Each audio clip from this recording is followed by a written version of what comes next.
This is TWIS. This Week in Science, episode number 734, recorded on Wednesday, August 14th, 2019. What's that noise? Hey everyone, I'm Dr. Kiki, and tonight we will fill your head with free will, sperm, and monkey worries. But first, TWIS is supported by listeners like you. We thank you for your support. We really couldn't do it without you. Disclaimer, disclaimer, disclaimer. Every once in a while, it is worth taking a step back from everything going on around you. Everything going on at work, everything going on in your home life, your social life, everything going on in the news around the country and around the world. Set it all aside for a moment. It'll be there when you are done here. Take this moment. Ask yourself a question. If I could learn something new, what would I most like to learn about? Whatever comes to mind, whatever piques your interest, whatever subject occurs to you that you do not know as much as you would like to, do some digging, some reading, Googling, YouTubing, or do some testing, some experiments. Feed that curiosity with a bit of research. The mindset of inquiry isn't limited to the lab bench or a massive data set. It is something you can take with you anywhere you go. And if you follow where it leads, you might just find yourself listening to another episode of This Week in Science. Coming up next. I've got the kind of mind that can't get enough. I want to learn everything. I want to fill it all up with new discoveries that happen every day of the week. There's only one place to go to find the knowledge I seek. I want to know what's happening. What's happening? What's happening this week in science? What's happening? What's happening? What's happening this week in science? Good science to you, Kiki and Blair. and a good science to you too, Justin, Blair, and everyone out there. Welcome to another episode of This Week in Science. We are back again to discuss all the news we saw fit to bring to the show, which is a significant amount. There's been some fun news this last week, so I am absolutely looking forward to digging into some of it. So tonight on the show, I have stories about space dust, free will, and first cells. The first cells? Yeah. What do you have for us, Justin? Oh my goodness. That's the list I'm trying to pull up because I was over here at this thing. What do I have? Okay, so I have underwater Neanderthals. I've got microplastic snow. What makes monkeys worry? And how to reignite a greener future with airships. Oh, you've always been a fan of the airships. Didn't those fail back in the 2000s or something? Anyhow, let's have that conversation later. Blair, what's in the animal corner? Oh my goodness. I have Goliath frogs. I have sperm. And I have daddy Longlegs. I love daddy Longlegs. They're great. Okay, I'm glad you're taking care of those guys. Looking forward to the animal corner. Okay, let's jump into this show. I would love to remind you that if you are not yet subscribed to This Week in Science, you can do that. Hey, we're almost to 13,000 subscribers on YouTube right now. We're about 9 subscribers away at the time of this broadcast. So, hey, maybe help us hit that big, lucky 13,000 in the next couple of hours. That would be really awesome. Also, you can find this podcast all places podcasts are found: Google, Stitcher, Spreaker, TuneIn, Spotify, Pandora, radio.com. But TWIS.org is really where you can find all things TWIS. Let's jump into the science. Okay, me running this show saying, let's jump into the science, doing these things. Is it spontaneous? Is it free will? Or is it just a pre-programmed genetic series of modules, programs? This is that question of free will. Is it the thing that you actually are doing, or is it the thing that is in your makeup and therefore you have no choice but to do a science podcast? I find it to be a little bit tricky to say that we would be doing a science podcast over the internet based on our genetic makeup in some way. Somehow I feel that might be going too far. Maybe I'd be doing a science podcast. I mean, I don't know. But the words that I say at any particular moment, are they genetically programmed? When does free will come into play? When does it not? There's a research because there is a research. A research. A singular research. Singular, that's right. A study that is out this week that I found really interesting out of the University of Utah. The researchers published in Cell Reports, and they used not just behavior experiments with mice, not just genetics, but also machine learning to identify modules of behavior within the actions of mice during spontaneous food searching exercises. And so they had this landscape that had sand with wells in it, and they trained the mice in this round arena to search around and try and find food. Initially, when they tried it out, the food was visible and they could learn the places where these wells were found. Then they were asked to come in and actually dig in the sand to search for their food. Digging in the sand, searching for their food was more of this. The food was not necessarily in the same place as it was in their previous experiences. So they had to figure things out. And the behavior they discovered was made up of a whole bunch of little tiny modules. And it took recording these search experiences and breaking them down into little tiny components of what the mice were doing.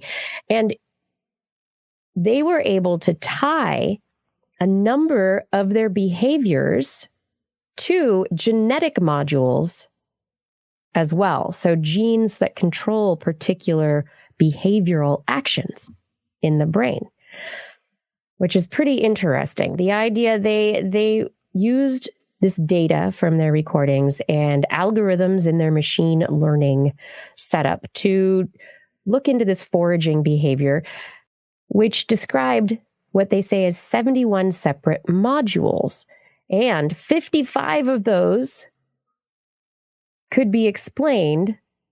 55% of the mouse behavior could be explained by these behavioral modules. 45%. 55%? Yeah. So it's a little more than half, which means it's better than chance.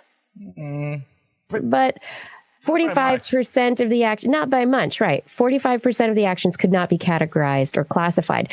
Now it gets really interesting because another aspect of this study was to look at behaviors as the mice aged. So young mice, middle-aged mice, and old mice. They found that in young mice, these modules explained behavior much, much more often. And there's less reliance on this modular behavior as the mice age. So the idea here that the implication here is that these mice are relying less on specific modules that are maybe instinctual in nature. And as they age through experience and learning, they are turning to more spontaneity. And so age and experience leads to more spontaneous behavior, eh? Right. That's what I was thinking too while you were talking about that was, you're born a precocial baby, a baby that has to be able to run around pretty quickly after they're born. So they are given a certain amount of natural instincts to figure out how to survive and basically just how don't you die when you're a baby, right? And so as you grow up, you get to learn more nuance and never go out in the clearing. Okay, don't usually go out in the clearing, but maybe if the coast is clear, you can run out there real quick, right? So like this nuance can happen over time as you succeed in not dying. So like the instinct that you're born with is really essential to that beginning part. And then, you can kind of allow this more detailed behavior to show up over time as you learn. Yeah. And the final aspect to the study, which really did dig into the genetics that are related. They actually looked at a couple of different genetic strains related to a gene called MAGEL, MAGEL2, and this is related to autism. This gene is related to autistic behavior in humans, and they looked at how 2 copies, no copies, or 1 copy of the gene altered expression of the behavior that's encoded by the gene itself. And they were able to really show that parental genes influenced the children. But more often, they influenced the children when they became adults, which I thought was very interesting.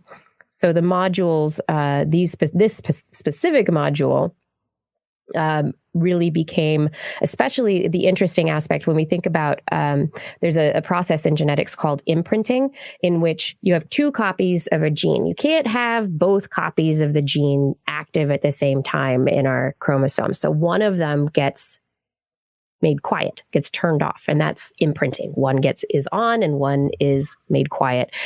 And they found that even though a mutated form of the gene may have been present in that quiescent imprinted chromosome, that it still had an effect on behavior. So the mutation, even though we thought it was quiet and not having any effect at all, it still was having an effect, which is kind of an interesting aspect to it. But the big take home here is, to some degree, we have instinctual genetic instructions: feeding behavior, search behavior, hunger, satiety, different things that propel behavioral programs forward. And when one behavioral program happens, others are more likely or less likely to occur following it. So these things are related, but they don't completely define our behavior. Yeah, I would like to know where these genes are too, because the first thing I kind of started to think about was dogs.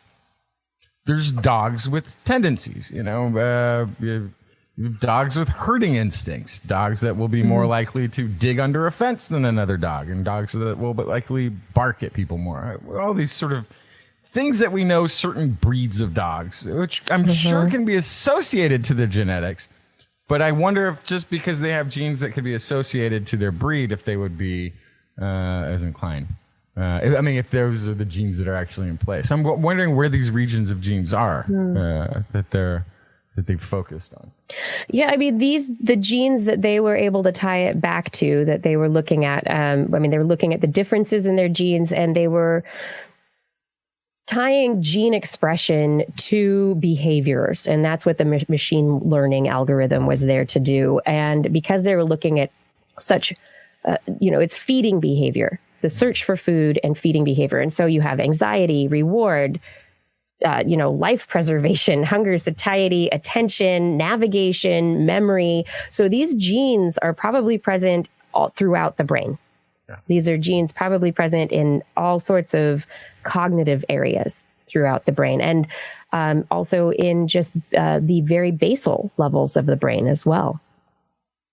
So yeah, they're probably very widespread, which is one of the interesting aspects of this. It wasn't like a very focused study on one particular gene. It's like very widespread.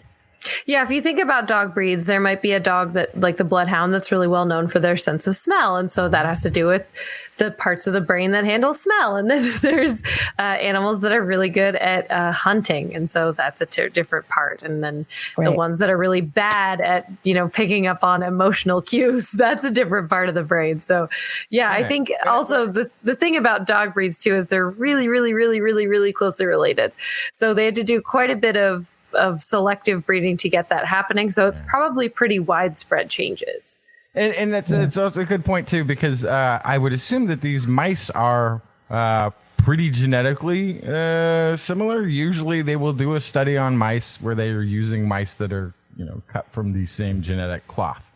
So when they're looking at expression in this case, they are kind of looking at really finite differences in what genes are turned on and off between these different mice. That's exciting. Yeah, it is very exciting. But yeah, for now, don't let anyone say that we don't have free will. I mean, and there's a bit of programming there, but it's not all You programmed. just get more with age. Yeah, you get more unique with age, get more free will with age. There we go. Moving on to my other story. This one is a very interesting story. Ed Young at The Atlantic wrote up an article about this. But researchers at University of Washington have been looking at the beginnings of life.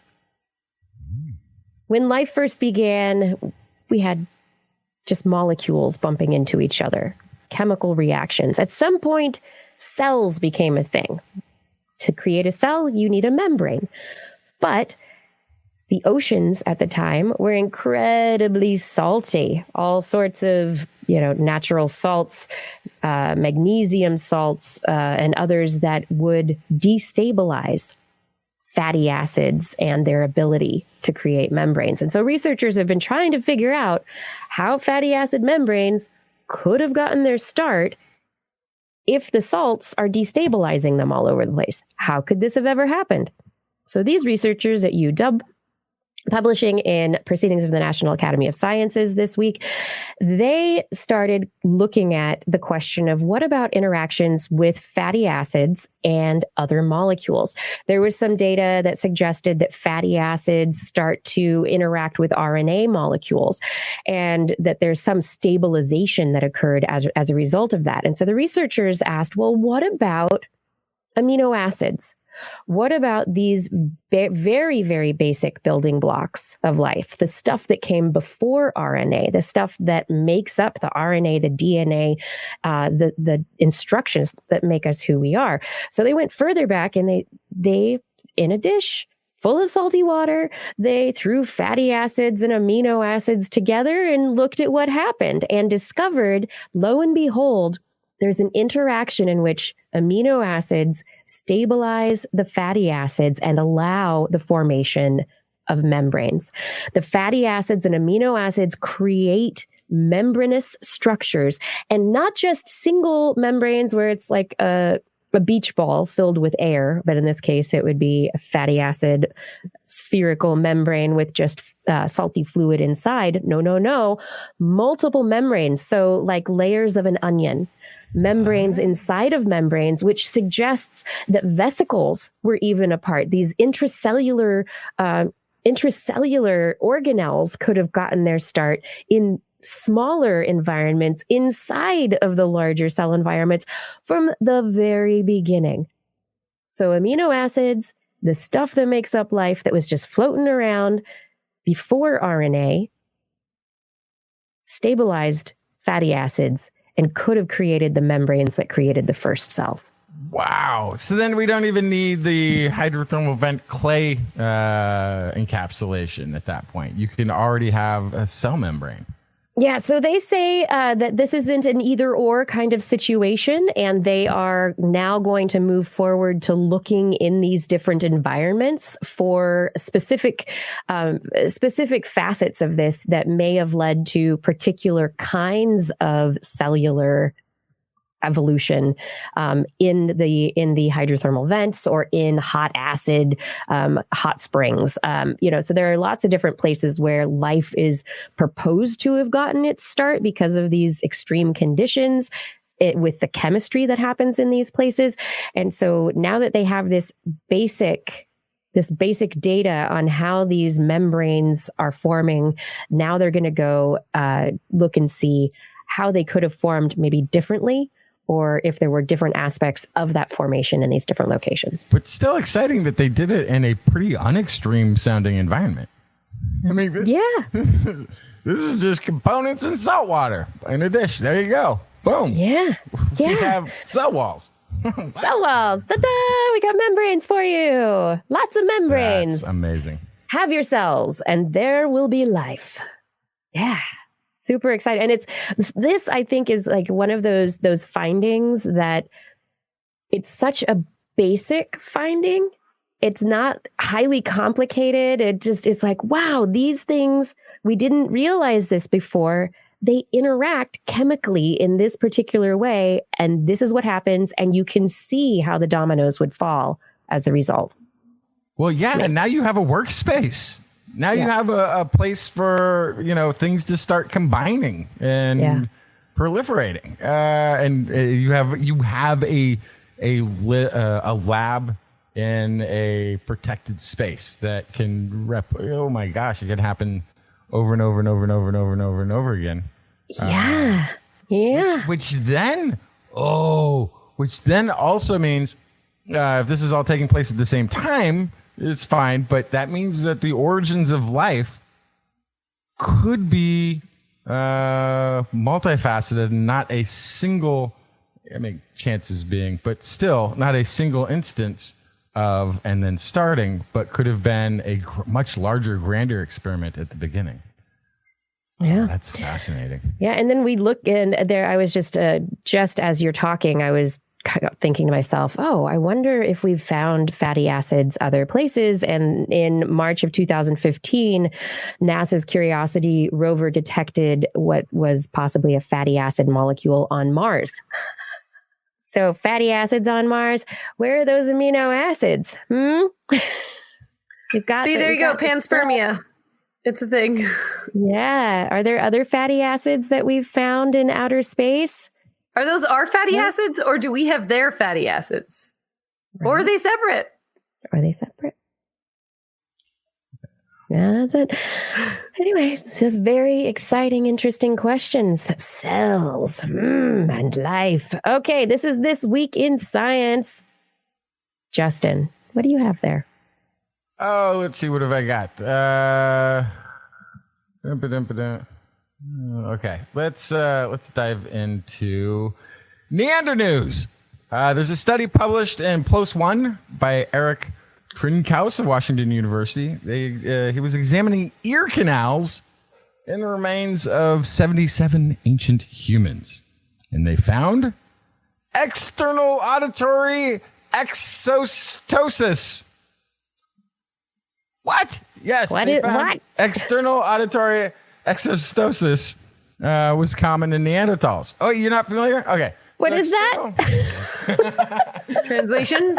External auditory exostosis is a dense bony growth that protrude into the ear canal, which in modern humans is commonly called swimmer's ear. And it is thought to be correlated, or is known to be correlated, with habitual exposure to cold water and chilly air. Such exotoses have been noticed in ancient humans before, but this is the first time they've really looked at the numbers and tried to figure out how that might have come about. So in the study, they looked at ancient humans, including Neanderthals, early modern humans from the middle to late Pleistocene epoch of Western Eurasia, while early modern human samples exhibited about the same frequency of the swimmer's ear as modern humans would likely have. It was exceptionally common in Neanderthals. I think it was more than half of them even had this. So they suggest that might mean that Neanderthals spent a significant amount of time collecting resources in aquatic settings. So they might have been fish diving in rivers and lakes. With limited access to Q-tips. With no Q-tips and a lot of the, banging on the side of the head to try to get the water. I don't know what. I've never had. And no earmuffs. I mean, really, were they fish diving in lakes, or is it just, was it just cold? Yeah, was it just rainy? Yeah. Right. I associate Neanderthals with cold climate. So maybe it was just because it was cold and the bone protruded to keep the warmth in the brain, in the ear canal. Right. So they what was interesting about this is amongst the Neanderthals, it was a more modest level among high latitude earlier humans, indicating higher frequency of aquatic resource exploitation. So they had a pretty decent range of sample size, and it kind of suggested it wasn't correlated with cooler conditions or cooler climates. That was one of the things that they kind of like you immediately jumped to. It's also what they kind of expected they would find, but it didn't correlate. So that's why they think it's quite possible that there was some fish diving going on in ancient Neanderthals. Now we have to look for their flippers. No. Or the scuba tanks. Where are those? Next story. I don't know. I'm just imagining. I mean, we really think of Neanderthals as these, big, lumbering, kind of beefy people who I mean, maybe with stocky legs and kind of, the big forehead and everything. But I haven't really thought of them as swimmers. Now I'm going to have to. Agile enough to just reach in and grab a fish. Right. The agility would be, yeah. A couple of things to those points. There are islands. I think it's Crete, maybe. Some Greek island where they have found Neanderthals, which they know that the Neanderthals must. One of the theories is they might have had boats of some flotation device to get across to these islands because they never would have been close enough to swim, at least not by a modern human. One of the interesting things about Neanderthals is they have these barrel chests. They have larger lung capacity. So they may have been actually, we've got a minute or so that we can go down and under. They may actually have been able to stay under longer than a modern human and, have better chance at grabbing a fish.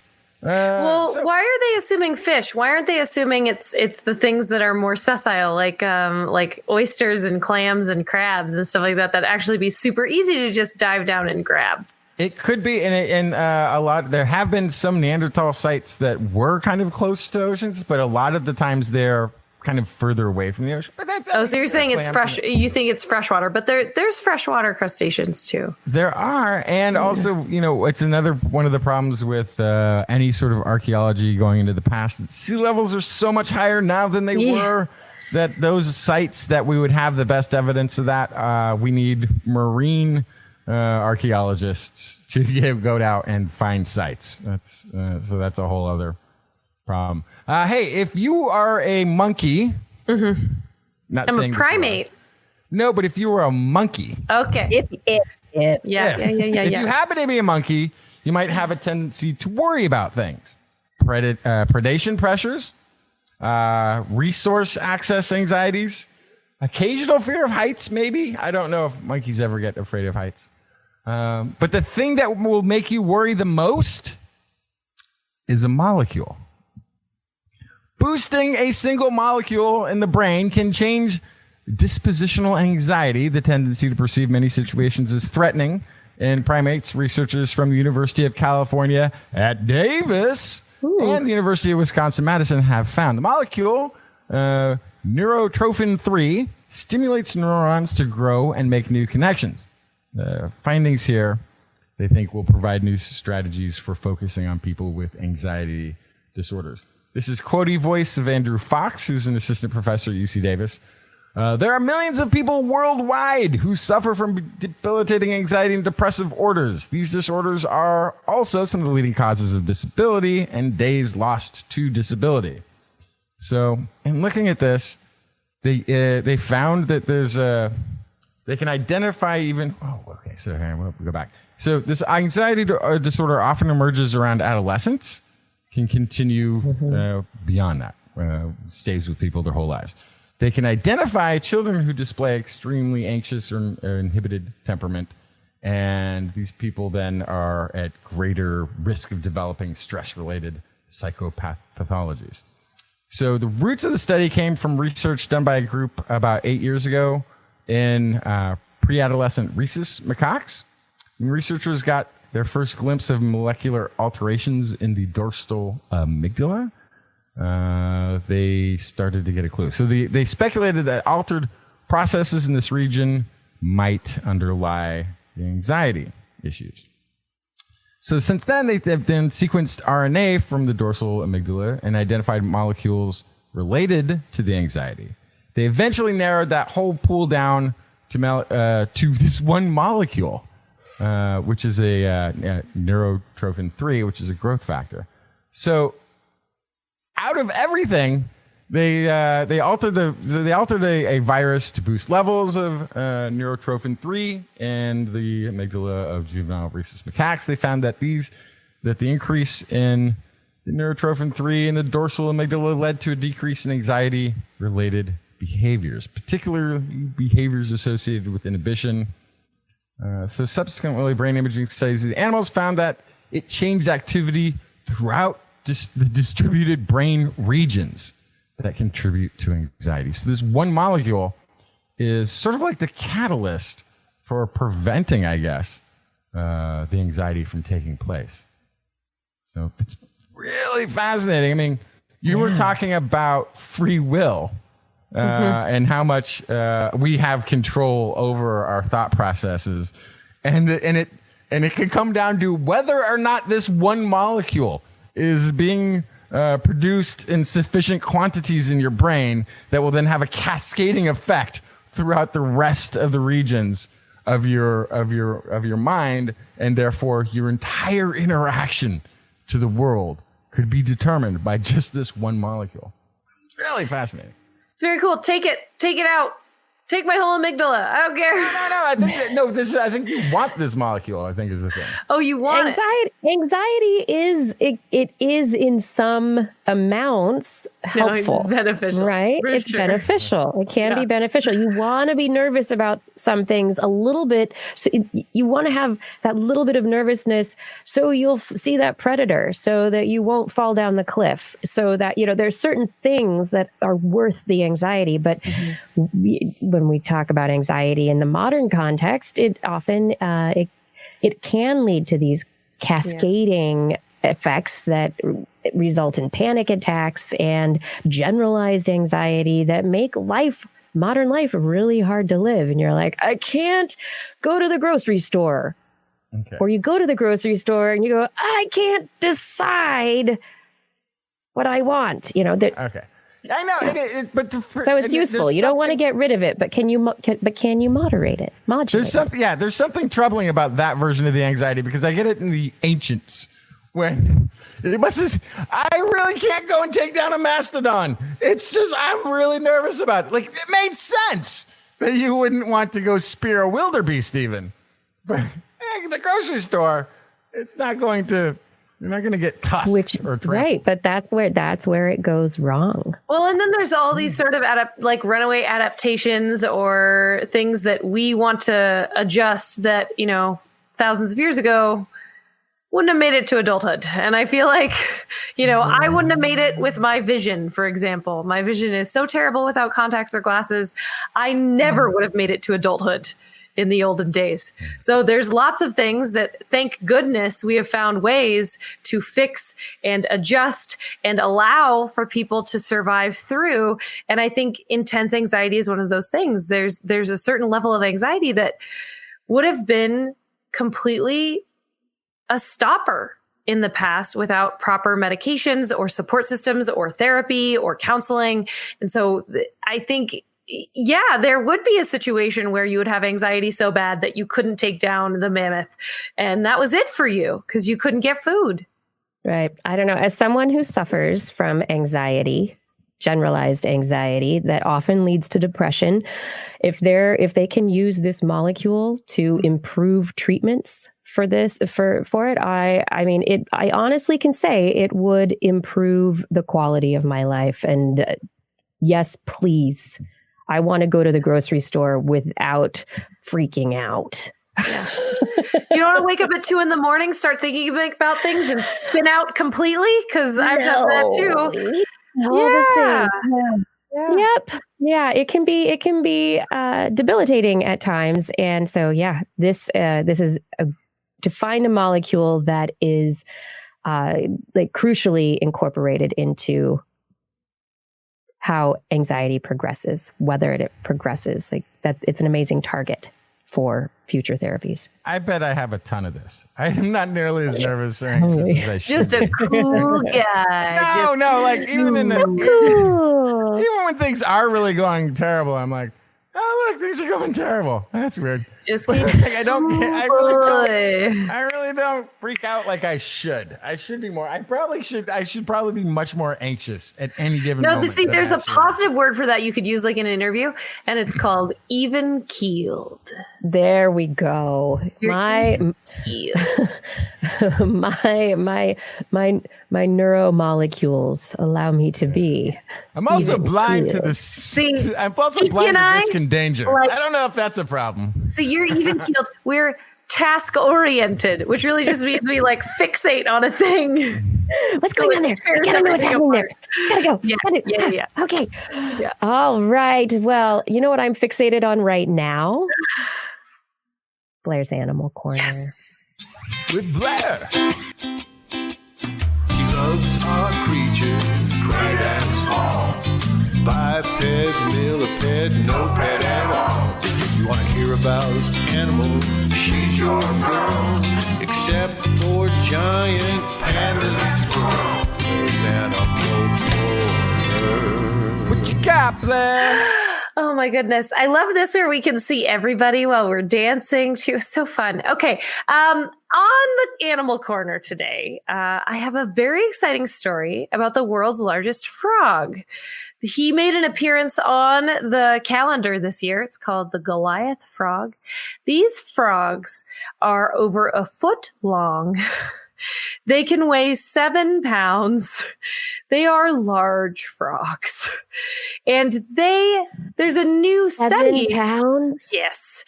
There's a new study that indicates why they might be so large. It's not for defense. It's to be good parents.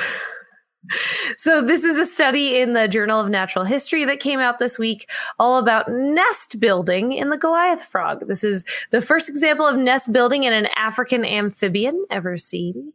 And they have been observed in the course of this study moving rocks that weigh up to 2 kilograms, that's around 4.5 pounds, while building ponds for their young. So these guys, they're an endangered species. Their numbers have declined by more than 50% in the last 10 years, mostly due to overhunting and deforestation. These guys live deep in the rainforest. And the way it works is they are on these really fast cascading waterfall or like whitewater rapid type areas is where they lay their eggs. But you can imagine if you laid your eggs at the top of a waterfall, they wouldn't last very long. They'd get pushed right off the edge. Similarly, with a fast-flowing river, if you laid your eggs in that fast-flowing river, you'll get pulled downstream real fast. Subsequent tadpoles have to have a place that's safe where they'll stay in kind of one spot away from the torrential waters, and also where they're protected from predators, because when they're eggs, they're absolutely sitting ducks, not to be confusing with the different sitting frogs. I don't know. And then when they're tadpoles, they're similarly kind of helpless. They can eat and they can swim around, but they can't leave the pond. They're completely stuck. So the placement for a pond for eggs to go is actually really important to parental care. When we think about frogs and how they lay their eggs and leave, a lot of frog species, that's actually a lot of parental care because a lot of work goes into the space where they lay the eggs before they leave them. So in this study, they identified 22 potential breeding sites. 14 contained nearly 3,000 eggs each. And they watched these nests, just normal people hanging out. The ones that showed the most recent signs of activity, they put camera traps down. They recorded time-lapse video using a camera trap. So they found that Goliath frogs create 3 different types of ponds. One is they'll clear naturally occurring rock pools of leaf litter and debris. So they just take like, oh, this is some nice still water. Let's pull out the debris and lay their eggs there. Okay. Second, they find a puddle, which has thick layers of leaves, debris, and gravel. So then it's a different kind. This is like the first one was like rock bottom. This one has a debris bottom. Then the one with the debris bottom, they dig out the leaf litter and gravel and push it to the edges, which creates a dam. So that slows down the water. And then the third type, They actually clear depressions of shallow water where there's already really quickly running water, and they move large stones. They move them to the edge, and they use the large stones like a dam, creating a circular pond. So that's I mean, these are frog engineers. Yes. That's not just simple behavior. It's not like if it was one behavior, it's an instinctual learned thing. You just do this one thing. No, they look around and go, what would make a good pond? Yeah. And then based on what they find, they have these different methods. Absolutely. Wow. And so the dams, the third time, the dams with the large stone walls was the most reliable type. The eggs were least likely to spill out or become flooded through heavy rain. But where this gets really interesting is that in their time lapse, they also found that adults spent the night guarding the nest from predators. They left just before dawn. The scientists were unable to determine which sex was responsible for building ponds and which was for guarding. But part of how they found these spots was by talking to the hunters. Now, remember, this is an endangered species. One of the reasons they're endangered is from overhunting. But by talking to the hunters in the area, they were able to figure out exactly where to go. So this is a great example of maybe not wanting to alienate the hunters of a species immediately. Mm-hmm. Because they might actually have some really valuable conservation information. So they were able to find out where these frogs were. Now, one of the hunters that they interviewed described their behaviors in detail before they were able to record them. And this hunter suggested that males do the construction while females are the guards. Now, let me just say, there is a slight size difference in this species between males and females, but overall, they look practically identical. So I'm not sure how this hunter came up with this idea. Because he killed it and ate it afterwards. But how would he know if it was a male or a female? I don't know. Remember, frogs don't have external girl parts and boy parts.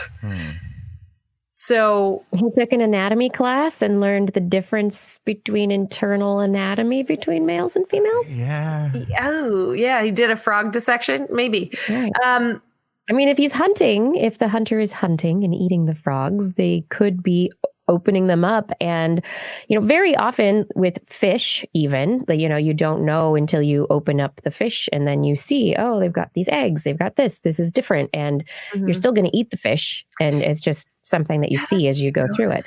Yeah, that's a good point. That's possible. Yeah, that would make sense.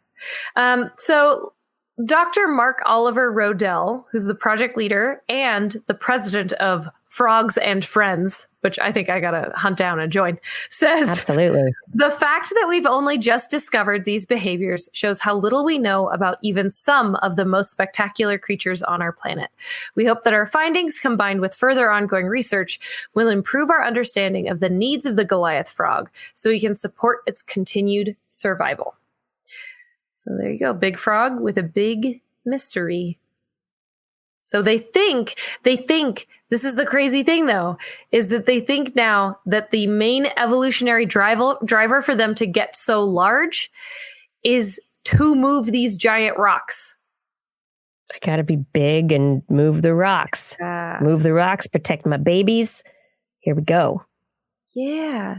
So That's I think great. that's so insane that they think they may have gotten to be these enormous amphibians, largest frogs on the planet, to build nests for their babies. So that is a good hypothesis. The other part of it I would think of is if they're living in these fast-moving waters through near waterfalls, through evolution, just sheer heft would be helpful. Heft, the heavy ones stuck around, and if you were born the runt of the litter, you went over the fall. Mm-hmm. That was you just didn't have the weight to stay down, and so through natural selection, you should end up with bigger frogs. It could be a chicken and egg or frog and egg scenario, right? Where where they could have gotten bigger in order to not fall off the falls. Mm-hmm. And then we're suddenly able to move things better. And then we're able to make better. Or dams. They could have gotten bigger to make their ponds, to have babies. And then also we're spit off the end of the waterfall less off. It could have gone either way. Yeah. But it definitely seems advantageous. So. And it seems like more studies are to come to tell us more about this. Mm-hmm.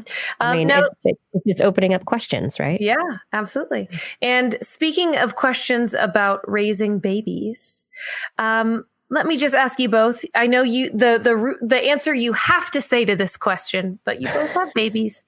You both have children. So I'm going to ask you, if you could have picked if your child was male or female, would you have? No. No. Okay, now give me the real answer. No. No. Okay, good. Just checking. Actually, I feel the same way. I asked my partner the same question. He had the exact same answer. But then I asked, okay, after the first one, or like if I had twin boys, would you want to pick the sex of the next one? And that answer was, maybe. So not to get too woke on you, Blair. But that even might not be your choice. Gender might not be my choice. But in this case, sex could be your choice, which is what the story is about. And those are two very different things. So gender is the identity of the individual, and sex is the anatomy that you had at birth. So in this case, the sex of an individual is determined by the X or the Y that you get from sperm, from your dad. Your dad is completely the inadvertent decider in the sex of the baby when it comes out. But that could change. So in the latest, most successful attempt to select X sperm and Y sperm, this is from Hiroshima University, they were able to find a chemical treatment that could segregate specifically X-bearing sperm out from the Y-bearing sperm. This was performed in mice, but could technically likely be adapted to other mammals. They found that a chemical that bound to the receptors of X-bearing sperm slowed motility without impairing fertilization or viability. They also showed that they could remove this chemical afterwards from the sperm, and that then they could go on and be normal sperm. So when they treated the sperm with this chemical, this kind of X-selecting chemical, they were able to slow down all of the X sperm. They were able to take what was left, was able to move forward, pass through, and those litters were 90% male in these mice. When they selected the slower swimmers, the back end of the vial, if you will, the litters were 81% female.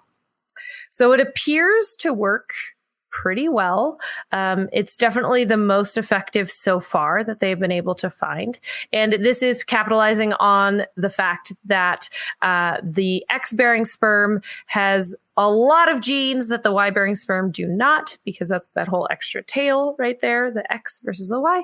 And so they were able to identify a chemical that specifically focused on those that slowed them down. Now I'm talking about being able to pick your own babies. That's not really what the most likely use of this would be. Obviously, that's kind of the science fiction end results that we can talk about with this. And I'm sure there are some people that would like to make that decision, like people that have like 6 boys and finally want that girl, or vice versa. Mm-hmm.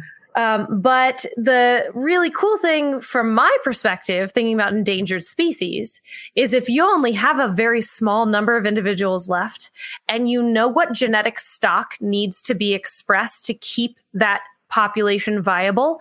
And so you really, really, really, really, really need a female to go with the males that are currently in your collection. That's something that you could engineer. And I think that that's where this gets really interesting. There's also the whole issue of the fact that in labs, we found out that a lot of the lab mice have been male, right? So then you could try to engineer it so that you get a certain number of females so that you could have an unbiased group of, or mice in your lab, so you don't have this gender bias. There's all sorts of things that you could potentially do, scientifically speaking, with this technology.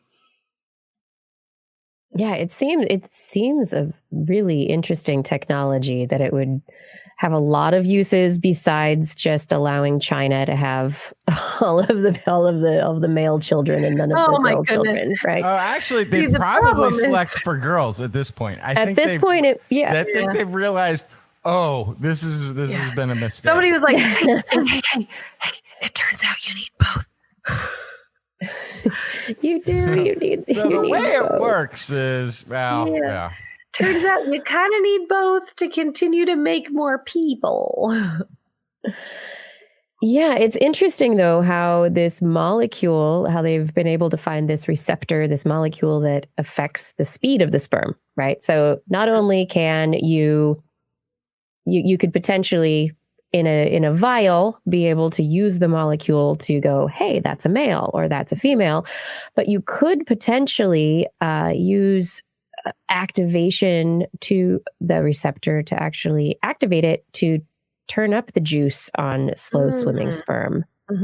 Potentially. I'm also thinking if it's something that you could, this is like way into science fiction now, but if you can identify this chemical and find a way to safely pass it through the digestive tract of an animal or a human, they could you wouldn't have to take it out and do this in a vial and then do everything in vitro.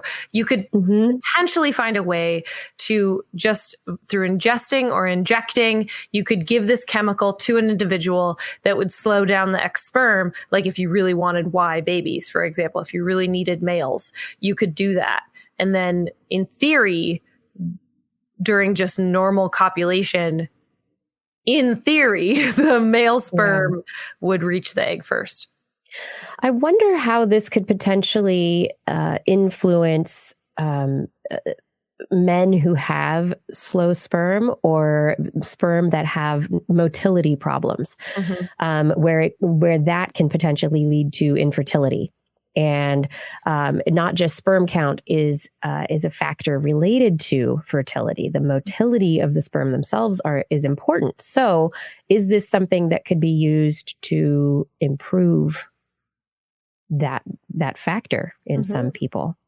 Yeah, it's another possible application. Fast or slow, a large or small population. Everybody listening, just about. You were the most successful sperm at one point in your life. It's true. It is true. You were so successful. You made it. You made it here. You really accomplished the biggest achievement of your entire life before you were ever. I exist. There we go. Life. I exist. And this show exists. But only because of you. So let's take a quick break, everyone. We'll be back in just a few moments for more This Week in Science. We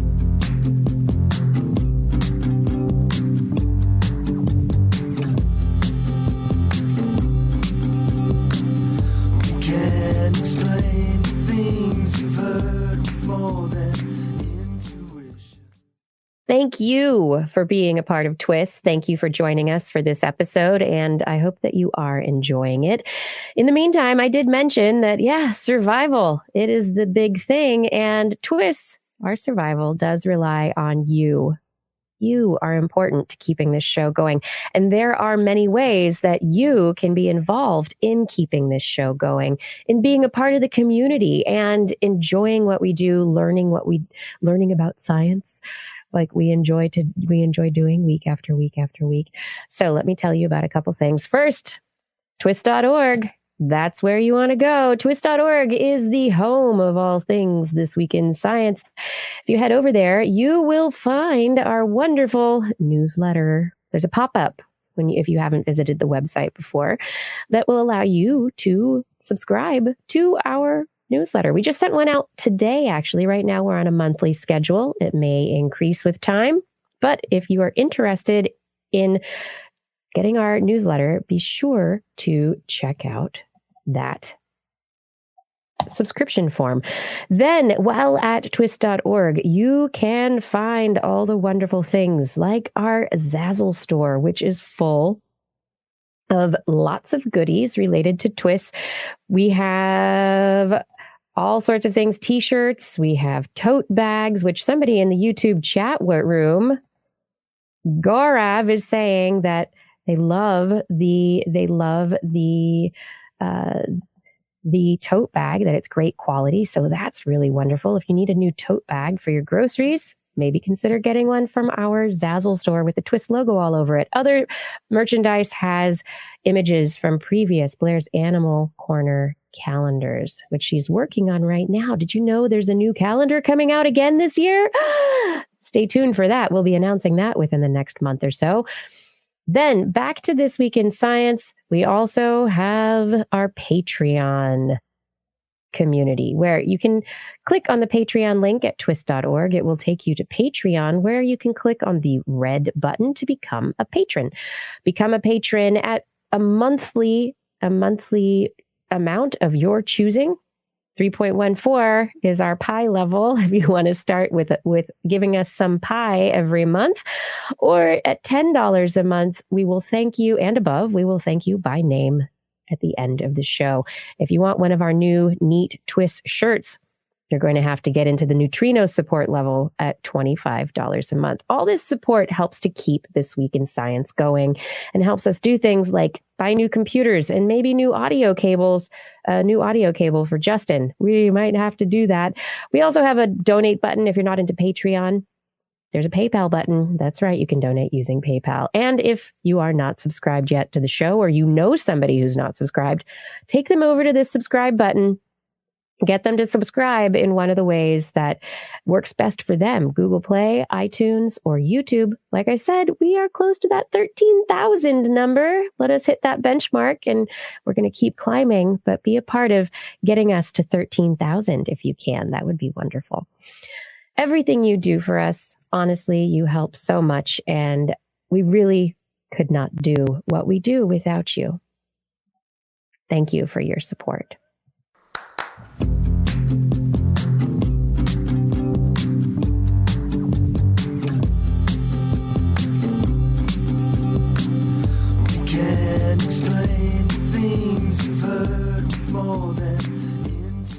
And we're back with more This Week in Science. Yes, we are. We're back again. And now that we're back, what do we have for us? Oh, it looks as though we have a This Week in What Has Science Done For Me lately? What has it done? This was a late, wonderful, get in under the line entry. Thank you, Kristen, for writing in and for heeding Blair's call that we needed a What Has Science Done For Me lately this week. Kristen wrote in and said, I've struggled with getting pregnant for almost 2 years, so I often find myself feeling frustrated with my body and cursing human biology and the seemingly haphazard way that many lucky couples are able to conceive.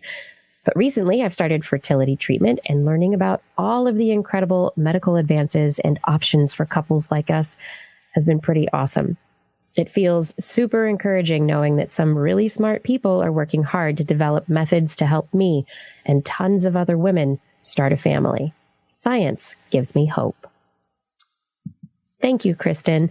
And I'm glad you do have hope. I'm glad science is able to give that to you. And I hope to many other women and men as well, to partners around the world who are trying to conceive.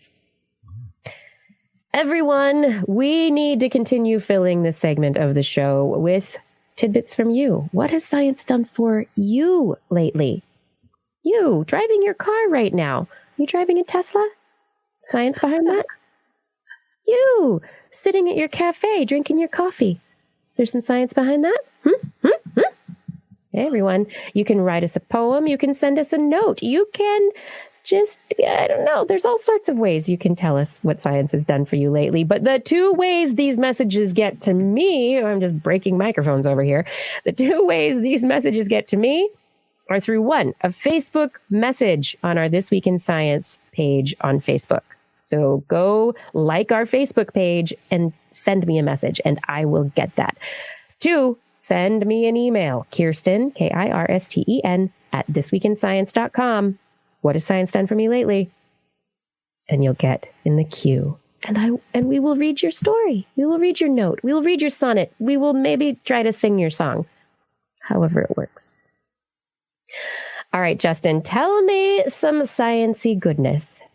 It's a bird. It's a plane. It's a flying car. No. It's an airship. What? So airships, dirigibles, is that what they're called? Dirigibles. Like the Zeppelins, kind of like a blimp, or like Hindenburg. There's some talk, a study by the IASA led a study that suggests reintroducing airships into the world's transportation mix could contribute to lowering carbon emissions, and also could play an interesting role in establishing a sustainable hydrogen-based economy. So the airships were introduced in the first half of the last century, before airplanes were being used for long-range transport of cargo and passengers. Their use was quickly discontinued for a number of reasons, most dramatically after the Hindenburg highlighted the risks. Yeah. And they have lower speed compared to that of airplanes. And back then, they didn't have the best weather forecasts. So you would go up on a sunny day and then quickly find a storm. Lightning? Yeah, that's not good. So we've had some considerable advances in material sciences, which this is, I think, in reference to the Hindenburg, which they believe was a coating on the outside that was more flammable than perhaps that they had realized. Our ability to do better predictive forecasts of weather, and also coupled with an urgency of reducing CO2 emissions. So transport sector is currently responsible for around 25% of global CO2 emissions caused by humans. And they're saying, oh, it's not a lot, but it's 3% come from cargo ships. But that figure is actually expected to rise. It's supposed to go up 2.5-fold, I suppose, until 2050. So it's an interesting proposition, just because it would be really awesome to see airships in the skies, I think.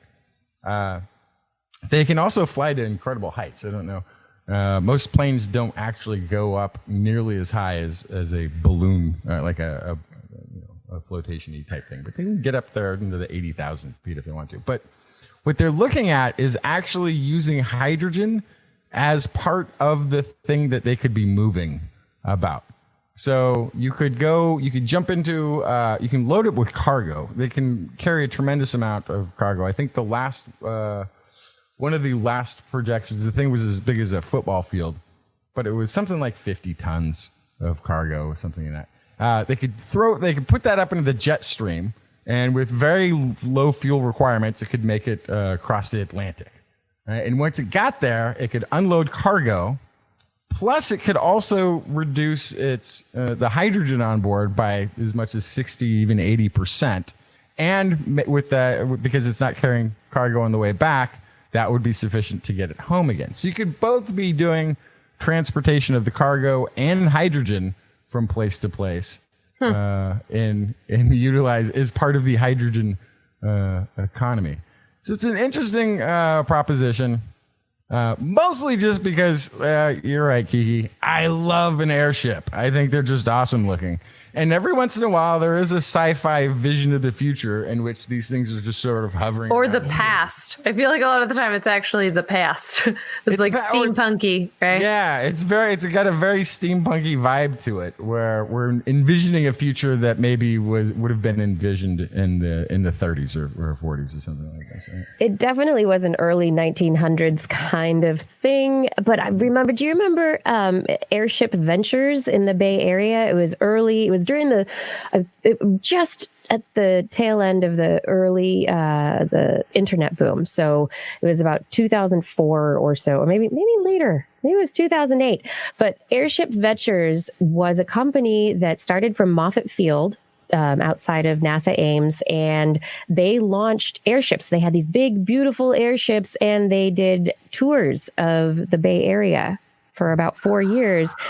And then they failed completely. And I don't know what happened to them. I never heard of the company again, just disappeared. There was also a company in, I think, Japan, and there were some others in Europe that were trying to get airships going, or these Zeppelin type craft going for various projects. And I guess the question is, why are we talking about them again?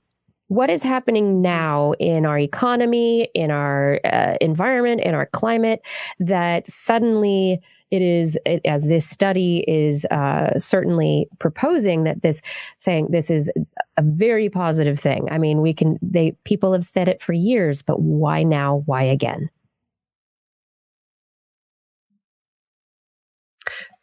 Yeah, Justin doesn't have an answer. No, he doesn't. No. So yeah, the argument is the renewability, the greenness of it, the not using a carbon emitting source to do the transport of goods or of passengers. Yeah, I mean, it is slower, certainly, but if it saves the planet and looks really awesome. Right. Well, I guess what I don't understand is if one of the main selling points of these is to replace cargo ships and to go across oceans. But one of the issues was that you couldn't predict the weather well before, right? The amount of time it takes to cross an ocean, weather changes, and you end up moving through weather. So what would you do if you were in an airship and you were like, uh-oh, there's weather ahead, and you're over the Pacific Ocean? This is what I'm not understanding, right? Because if you're in an airplane, they're like, oh, we have some weather ahead. Just take a seat and buckle up, folks. And you have some turbulence. But it's not just the Hindenburg that's been destroyed by it either. There was I'm looking at Wikipedia right now, and there was a De Beers airship. They were using an airship of sorts to go scouting for locations, probably for mining, and it was destroyed over Botswana by a whirlwind. So weather is a huge factor. Well, but not necessarily. So if we're talking jet stream, we're talking about something that can get to 80,000 feet if it needs to. It can get above storms. Planes will fly above a storm. It's not really usually until they have to land that they're going to hit that turbulence and really have to deal with it in a severe way. So there are, for most of the trip at least, until it has to decide where to set down, it can be immune from the weather effects largely. But it's as much as I would love to see it.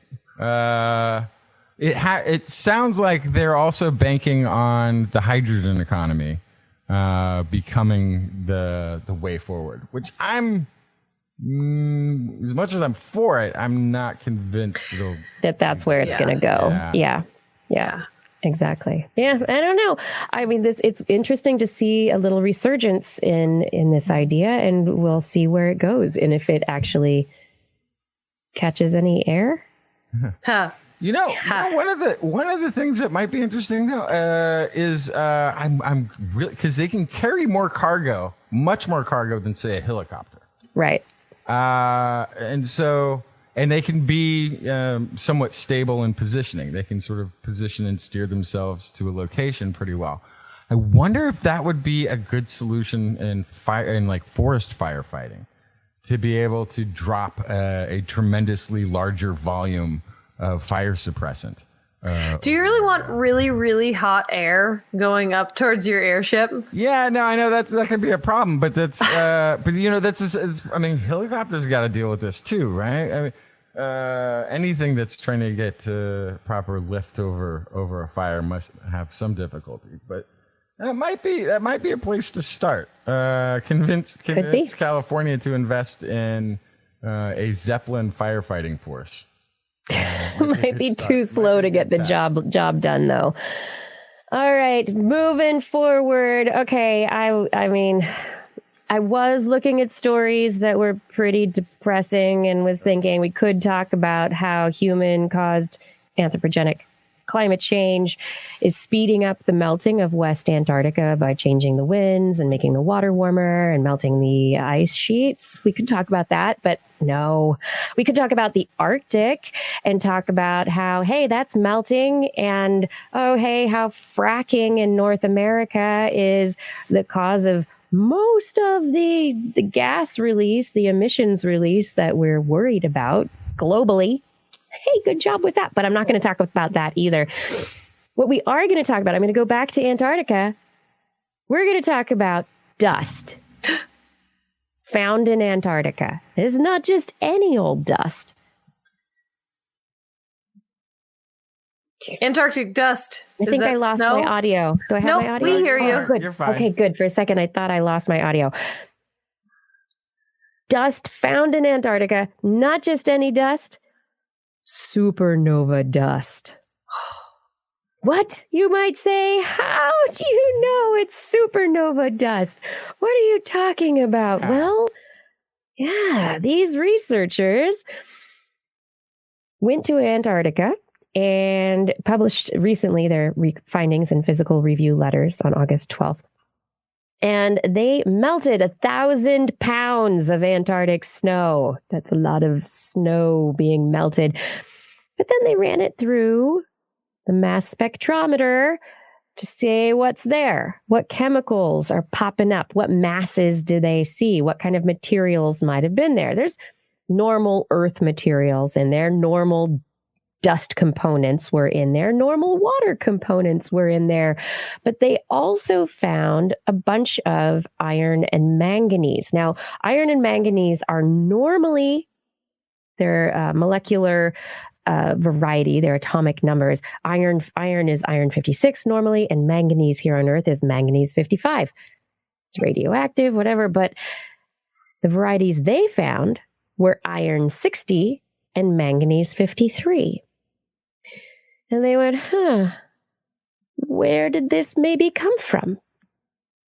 When we look back in the geologic record, there's iron 60 and manganese 53 that has been timed and associated with supernova eruptions. So these explosions of supernova, and then the supernova creates this massive cloud of dust and particulate matter that if it doesn't burn it all up, it shoots a bunch of it off. And then if it's within our galaxy, as we're tooling around in our orbit around the center of the Milky Way, we can go through that dust cloud of dust from a supernova. And so they're looking at this dust from Antarctica, and they run a whole bunch of tests on it to kind of figure out, okay, could this have been nuclear weapon fallout? Could it have been power plant effluent? Could it have been from our own sun? Could it be any of the other things? No, they really, all the molecular evidence suggests we orbited through the remnants of a supernova explosion, but not 2.6 million years ago, not a long time in the past, 20 years ago. No. Wow. Yes. I didn't feel anything. No, you didn't feel anything, but just 20 years ago, we potentially drifted through the dust and gas left over from a supernova. Some of it fell to our planet, was trapped in the ice in Antarctica, found by these geologists, by these researchers. And now they think they'll be able to use what was our position in the sky 20 years ago to be able to triangulate and figure out what star may have gone supernova at some point. So they're going to try and use the timing of it and our potential location to determine where a supernova might have happened. And they'll just give us some really interesting, potentially give us some interesting information about our local environment. Yeah. And so they did it. They ran a whole bunch of mass spec to figure things out. But they think that this supernova would have taken place somewhere within our local interstellar cloud that we've been moving through based on the timing. But yeah, that's interesting. Really cool. You know, one thing that they might have found if they were looking for it. What? Microplastics. Yeah. So this is microplastics have been found in seawater, drinking water, animals. Going to be in humans too, no doubt. But now this study they were looking at Greenlandic snow, and I think they were looking at the Alps as well. And they demonstrated that they had higher concentrations of microplastics than they had found anywhere else, with a bit of a caveat. So what this means is and they weren't the same microplastics. So they could actually tell from the different sites that they were testing. And this was the team from the Alfred Wegener Institute, the Helmholtz Center for Polar and Marine Research. They found that these microplastics are being transported over really tremendous distances. And they could tie them to specific things. One of the places they looked at was a rural road in Bavaria, and it was that was the highest hit they got. It was 154,000 particles per liter, and those particular particles were tied to rubbers that were used in a type of rubber used in tires. And it was 14,400 per liter in the Arctic snow, and there was all sorts of things. It was tied to paints, nitrile rubber, which is, I guess, it's hard to break down. Different types of paints that could be used for buildings or ships or cars.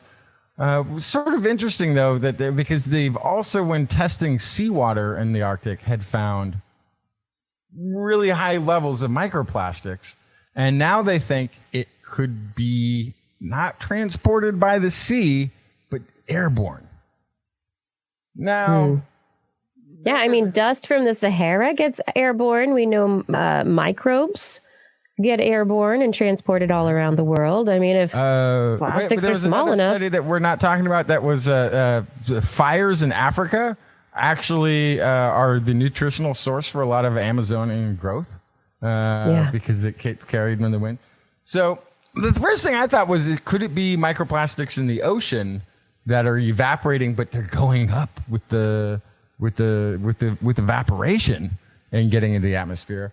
But this sounds more like it's just not in solution, that the microplastics are just in the air. It is just a form of pollution, which means that we are probably all inundated with them. Now, I'm breathing them. The disclaimer part here, the caveat in this study is, even though they have found much higher concentrations of microplastics, their technique is much more advanced. They have an automated system that is being able to do the counting for them, as opposed to physically going in and the way that I guess the researchers have been typically doing it is under a microscope and counting individual particles and manipulating. So without needing to manipulate or lose or count every single thing, they have devised a way to do the counting without human eyes, I guess. Great. We'll keep counting. Keep counting. No more bean counters. We're going to have microplastic counters. Yeah, and they can count down to the size of 11 micrometers too. So they could also the detector can also get down with it's infrared spectroscopy. That sounds like a job for a robot. Yeah, very much so. Yeah, but if they could get down smaller, they may find even more. And that's the part that hasn't really been covered here. It's like they're doing this infrared spectroscopy, and it's 11 microns, but there could be smaller stuff and we're not seeing it. And and it's the smaller stuff that if you're breathing it in and it's interacting with the cells, we know the shape of molecules like asbestos or certain molecules in the smoke of cigarettes interact in a negative way with our lungs, leading to cancer and other things. And air pollution is detrimental to people's health. And microplastics is now on the list of air pollution, which I feel bad because you left out all the bad stories. And then here you come. And I was like, well, as you listen to them all, I'm like, I should just kill this story now. Well, let me get you something that is bring us back into some interesting news, just curiosities of our solar system. In May 2019, astronomers noted a burst of energy from the center of our galaxy, the supermassive black hole known as Sagittarius A. They happened to look at it at the right time. They weren't planning on going to it to know that it was going to brighten up, but they turned their telescopes right at the moment in which... the moment in which they were like, whoa, this black hole is putting out more light than it has in a really long time. We caught it on its way back down. So we actually don't know how much energy or how much light, how much brightness the flare actually got to. But what they did see is that there was an increase from its baseline of about a factor of, or actually from the point where they found it, it decreased by a factor of 75 in only a couple of hours. So it was this very intense, very quick burst of light from the event horizon of our supermassive black hole. You know what this means? Our galaxy has imploded. It's just going to take a while, because that's how things work. It's going to take a while before the ripple of the explosion hits us, and then it just lights out. So that's not really how it works. Oh, good. Yeah, no, this wasn't our black hole, like just last gasp, final moments. That's not what was happening. But we know that the black holes are surrounded. The edge of black holes is the event horizon.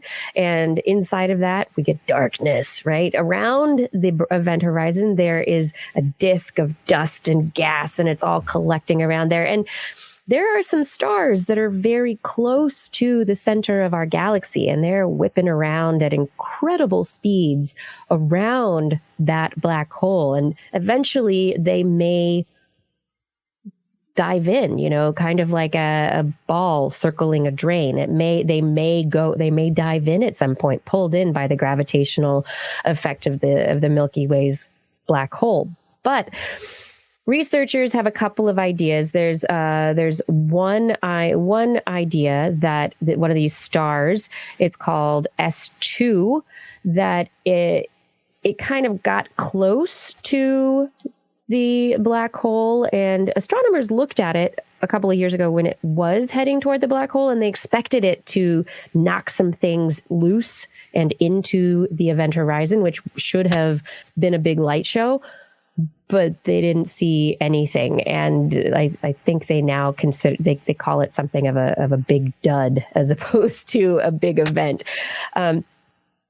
But it could have been a delayed reaction. And so researchers think that this S2 star could have kind of gravitationally moved some stuff that just took a couple of years to reach the edge of the event horizon and to have that energy release and that flare. The other is an object called G2, and nobody knows what it is, according to Phil Plait over at Bad Astronomy over on Sci-Fi. He says at first they thought it was a dust cloud because it gave off a signature of light in the infrared that's kind of similar. It moves around Sagittarius A, the big black hole, on a 260-year orbit. And in 2014, it got pretty close to the black hole. And if it was a dust cloud, it should have been torn apart by the gravitational forces, but it wasn't. So it might be a cloud with a little star in the middle that gravitationally holds everything together and in check. But another idea is that it might have also been a binary star system. And then in these encounters with the black hole caused the stars to merge. And when they merged, they released a lot of energy and a lot of dust. But anyway, if it is shedding material from this dust cloud that this one star or merged binary star system had, that maybe it shed something and a blob of dust fell into the big black hole. But still, and that's that seems like it wouldn't, by 75 times. You know what I would, my suspicion would be, and we have to ask somebody who would know better, is what if that's a black hole getting torn apart? By a much bigger black hole. A smaller black hole. Yeah, like a smaller black hole that has all of that energy condensed into everything that it's pulled in over time. Does it get ripped apart when it gets too close to a much bigger black hole? And does that energy then, some of it get released as it gets ripped apart? Yeah. Get Phil Plate on the phone. He can tell. I'll call him up because I want to know what happens if you rip open a Pick black hole with a bigger black hole. Astronomer hotline. Because I feel like that's what would happen. Astronomer I feel like hotline. you would get a bit of a fireworks show out of it. Yeah. I think there would be an incredible fireworks show because if it's even a small black hole, it too is going to be surrounded by dust and gas and lots of stuff that if it's falling in will, never mind the mass of the black hole itself, but all that stuff around it would be the issue. So I think the big question, though, is it was a very rapid event. It was not a long sustained event. So it was maybe something much smaller than another black hole. 75 times the luminescence of that's all we saw. Right, and that was on the way down. That sounds like something big. I don't buy that could be that doesn't sound like a star or a few stars or 100 stars going in at once. That sounds much bigger to me. I don't know, but we're gonna have to ask somebody as they get further along. It's not the end of our solar system, not the end of our galaxy. We're all still good. Yeah. Do we have some quick stories for the end of the show? Yeah, I have a story about Daddy Longlegs. Everybody loves Daddy Longlegs, right? Like I said at the beginning of the show, I love them. Yeah. So a lot of people I like to see them because I know they eat mosquitoes and stuff like that. But apparently there is an urban legend that Daddy Longlegs spiders have extremely toxic venom, so toxic that it could kill a human. But the reason they're not dangerous to us is that their fangs are too short to penetrate human skin. You've heard this. They don't have big enough mouths. I grew up with this one. Yeah, I know. More than a decade of research from Lewis and Clark College looked at what was in the venom of Daddy Longlegs and compiled evidence of the effects of venom on humans. They brought in some tech individuals, some database knowledgeable individuals to kind of make this multidisciplinary to look through the venom and run all these data analytics to figure out exactly what was in there. The long and short of it is, no. So what's funny is, really, they probably didn't need to do the study. They could have just looked for the research that made this claim in the first place and gone, no, there's nothing there. Yeah. So there's lots of interesting proteins and peptides. It's highly toxic to insects, but all the evidence they have collected over the past almost decade indicates it has negligible toxicity on mammals. Not just humans, which are pretty big mammals, but mammals, especially compared with black widow venom, for example. All right. So it's the proteins that are present in the venom. It's not the size of its probably still very tiny mouth. Yeah, it still could be true that they can't bite, although I don't know about that. I don't think they're not like very aggressive. They're not, but I feel like if you like trapped one in your hand, I feel like they would I've still done try that to. and never been bit. So maybe I they're don't just know. not Yeah, aggressive. maybe not. I don't know. Daddy This is the Longlegs. question. It's I feel one like thing I'll Daddy have to Longlegs. unteach my children someday. I'll get around to fixing that piece of bad information I passed on to them at some point. But we do have a pet daddy longleg named Helen, or no, Henrietta. Sorry. Is she your pet or is she your roommate? Is she allowed She's a roommate. run of the She's house? allowed a corner. Yeah, there you But go. what's funny is Henrietta's been with us for forever. You don't even know your roommate's name, Justin. I know I messed it Jeez. up. How But rude. it's not this. It's not always the same spider. It's just, Yeah, of course not. Yeah. But Right now, I have a kitchen spider. It's just a wonderful little house spider, and Well, it lives. Which I love this. It has taken up residence in. You know how the chia pet has evolved, and now it's like whatever you put the chia on. It's this, the clay thing that's shaped different. Anyway, we have a Spider-Man on a wall. That's amazing. Yeah. And the little hole that you use to put the water in, there's no chia growing on it at all. It's just Spider-Man and all the spider webs from this spider who has taken up residence. Spider's Man. It is Spider's Man. He is protecting the little kitchen spider. It's great. I love it. And I have to tell people who come in. I'm like, you don't clean up that cobweb. Leave it there. She's our friend. That's awesome. Yeah. I have a quick story for the end of the show. It's a little earth shaking. Shaking. Yeah, because it's about earthquakes. Let me run for the doorway. Wait, not anymore. That's not a thing anymore. Wait, that's not the thing. Wait, why is that the closet? That's for late. Let's talk. Sorry, We'll talk about it in the after show. later. But I feel like that's the important part. Now I'm going to be go under a table. Okay. Yes. I need to get a table. Things that could create a triangular space for you to exist under. Doorways are a little bit more dangerous, but they could still end up creating gaps. If there's nothing else, the doorway is probably better than nothing. That said, a new study in Geophysical Research Letters has looked at a data set that it came up with, if you remember this study from a few months ago, 1.8 million earthquakes in Southern California.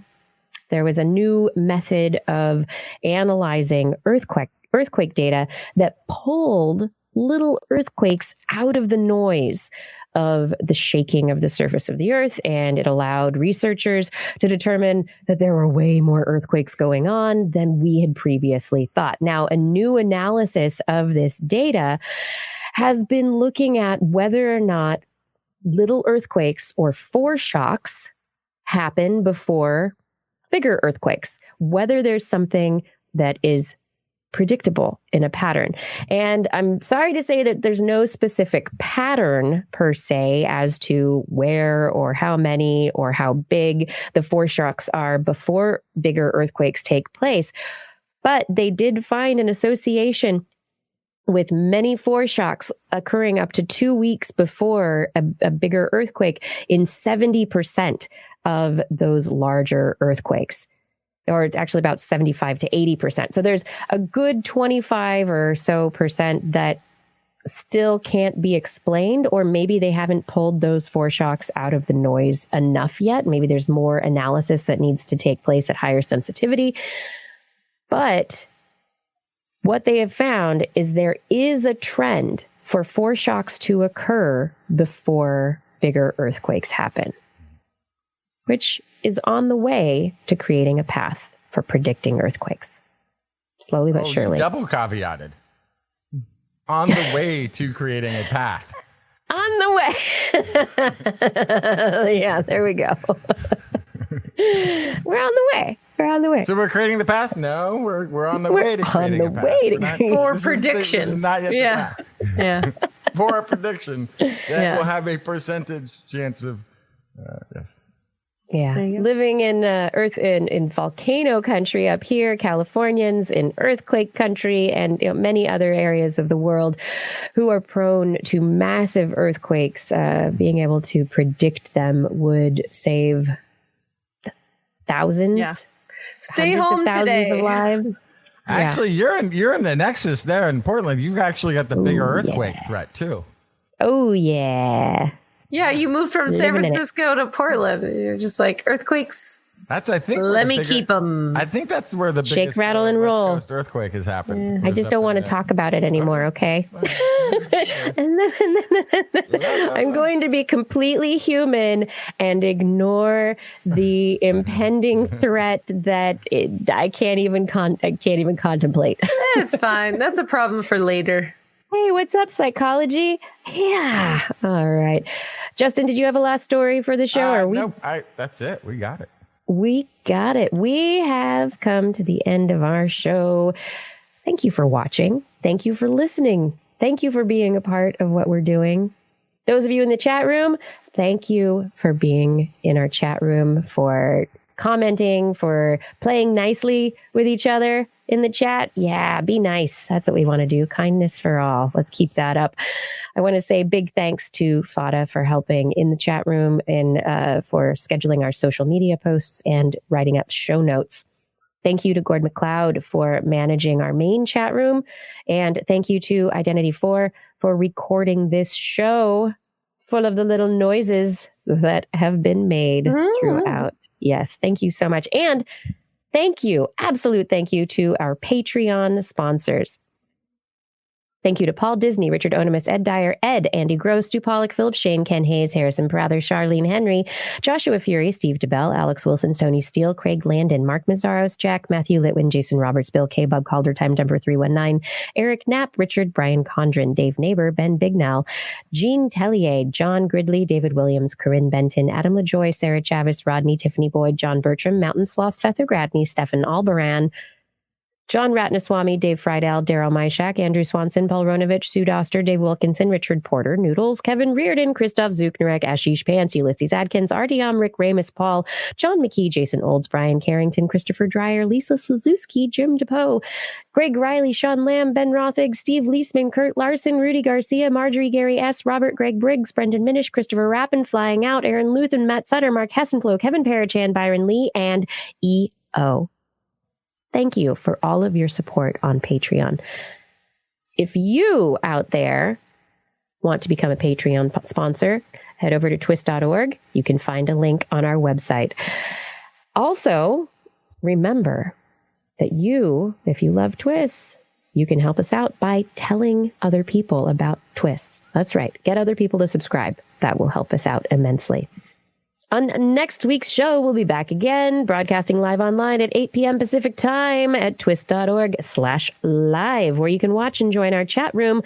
Don't worry if you can't make it, though, because we have this thing recorded, or at least we try to. It'll be at our YouTube channel, which you can subscribe to, and also at our website, twist.org.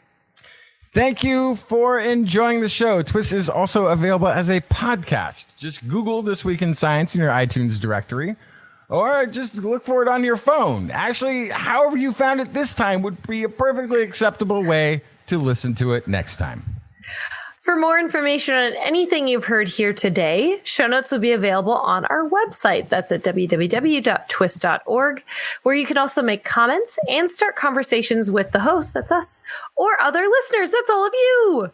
Or you can ignore the other listeners and contact us directly. Email Kirsten at thisweekinscience.com, Justin at twistminion@gmail.com, or Blair at blairbaz@twist.org. Just be sure to put TWIS, TWIS, somewhere in the subject line. Otherwise, what will happen, Blair?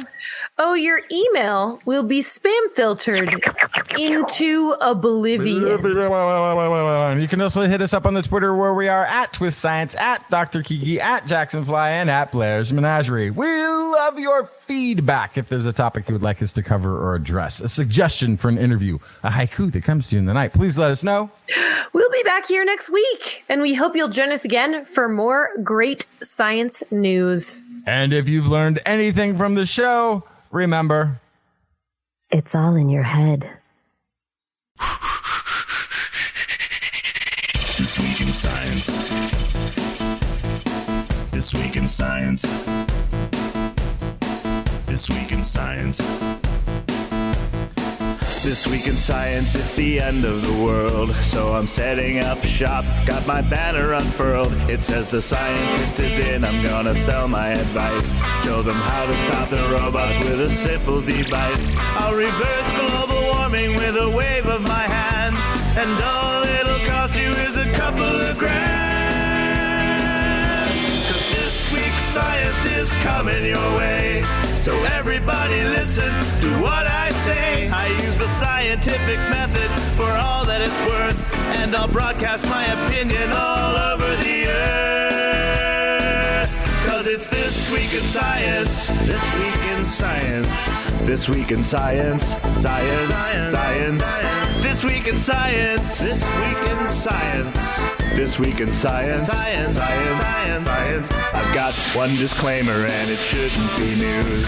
That what I say may not represent your views. But I've done the calculations and I've got a plan. If you listen to the science, you may just yet understand that we're not trying to threaten your philosophy. We're just trying to save the world from jeopardy. Jeopardy. Jeopardy. And This Week in Science is coming your way. So everybody listen to everything we say. And if you use our method instead of rolling a die, we may rid the world of toxoplasma gondii. 'Cause it's This Week in Science. This Week in Science.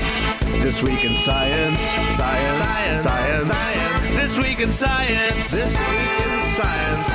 This Week in Science. Science. Science. Science. Science.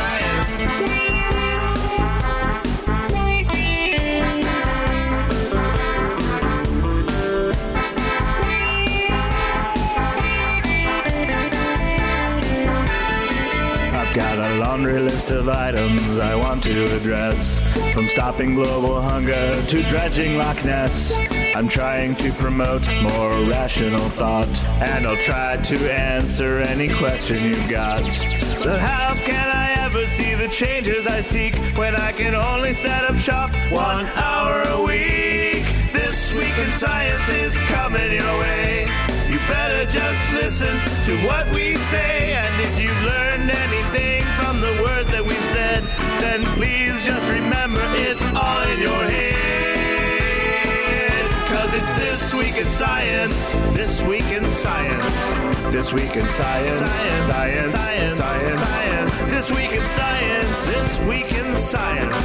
This Week in Science. Science. Science. Science. Science. Science. This Week in Science. This Week in Science. This Week in Science. This Week in Science. This Week in Science. This Week in Science. This Week in Science. This Week in Science.